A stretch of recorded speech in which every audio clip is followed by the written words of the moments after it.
Weekend comments అంటూ నీచాతి నీచమైన వ్యాఖ్యలు చేసిన మీడియా ముసుగులో ఉన్న ఆ Telugu Desam party PR consultancy owner ఆ వ్యాఖ్యలను రాష్ట్ర వ్యాప్తంగా వైసీపీ శ్రేణులు శాంతియుతంగా నిరసన ప్రదర్శించుకొని ఖండించారు. అండ్ వైసీపీ అధినేత జగన్మోహన్ రెడ్డి గారు కూడా తన ఎక్స్లో ఆ వ్యాఖ్యలను ఖండించుకుంటూ ఇవి మహిళలను కావాలని అవమానించి కావాలని దూషించినట్లుగానే ఉన్నాయి. ఇది అమరావతి అండ్ వర్సెస్ ఇప్పుడు జగన్మోహన్ రెడ్డి గారు ప్లాన్ బి మావిగన్ అని తీసుకొని వచ్చారు కదా. ఆ మావిగన్ చుట్టూ అసలు చర్చ జరగనికుండా జనంలో చేయాలనే ఒక ప్లాన్గానే కనిపించింది. మహిళలను తీవ్రంగా దూషించడం, రాజకీయాలు ఈ స్థాయికి దిగజారిపోయి సంబంధం లేని విషయాల్లో కూడా మహిళలను తీసుకొచ్చే అంత అనైతిక స్థాయిని కూడా దాటిపోతూ ఉండడం బాధాకరం. ఈ వ్యాఖ్యలను ముఖ్యమంత్రి, ఉప ముఖ్యమంత్రి సమర్థించడం ఏంటి? దీని మీద నిరసన వ్యక్తం చేస్తే ప్రజాస్వామ్యబద్ధంగా ఆ నిరసనను వాళ్ళు ఖండించడం ఏంటి?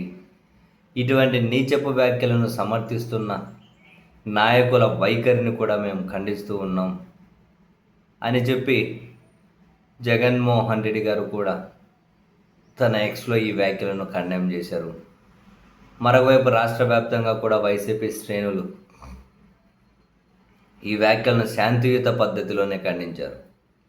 అంటే శాంతియుత పద్ధతిలోనే అంటే ఇంతకుముందు కదా ఏదో విశాఖ స్టీల్ మీద ప్రైవేటైజేషన్ అయిపోతుంది అని ఒక కథనం రాసినందుకే డెక్కన్ క్రానికల్ ఆఫీస్ని తగలబెట్టారు చూడండి. అట్లా కాదు,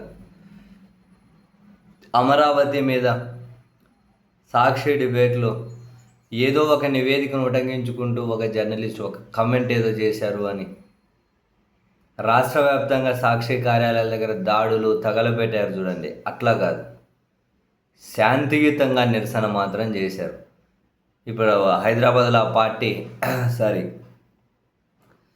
ఆ media office PR consultancy office ప్రధాన కార్యాలయం దగ్గరికి వెళ్ళారు. గేటు కానీ దాటి లోపలికి పోలేదు. అక్కడ వరకు పరిగెత్తుకుంటూ అయితే పోయారు, ఆ గేట్ దాటి అయితే పోలలే. సో ఆ విధంగా నిరసన ప్రదర్శనలే చేశారు.